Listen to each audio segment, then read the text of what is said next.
অসীম সর্দারকে সাপে কেটেছে, তাই নাটোর সদর হাসপাতালে গেছেন চিকিৎসা নিতে। এটাই স্বাভাবিক। তবে অস্বাভাবিক হলো তিনি একা যাননি, সাথে নিয়ে গেছেন সেই বিষাক্ত সাপ। নলডাঙ্গা উপজেলার মমিনপুর সর্দারপাড়া গ্রামের দিনু সর্দারের ছেলে অসীম সর্দার জানান, সকালে ঘুম থেকে উঠে বিছানা থেকে নামতেই ঘরের মেঝেতে থাকা একটি বিষাক্ত সাপ তার পায়ে ছোবল দেয়। সব মশার বিরুদ্ধে সুরক্ষা দিতে এলো বসুন্ধরা এক্সট্রিম অ্যারোসল, মশার বিরুদ্ধে এক্সট্রিম সুরক্ষা। এরপর সাপটি ঘরে থাকা একটি গর্তে লুকিয়ে যায়। এ সময় অসীমের চিৎকার শুনে পরিবারের সদস্যরা এগিয়ে এলে সেই গর্ত থেকে সাপটিকে বের করে খাঁচায় আটকে রাখেন তারা।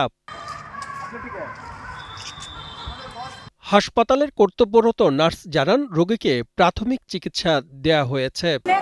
রোগী আসলে প্রথমত ইমার্জেন্সিতে যে চিকিৎসা দেয় আমরা সেটাই ফলো করি। রোগীর সিমটম অনুযায়ী যদি মনে হয় অ্যান্টিভেনামের প্রয়োজন আছে তখন অর্ডার দিয়ে আমরা অ্যান্টিভেনাম দিয়ে থাকি।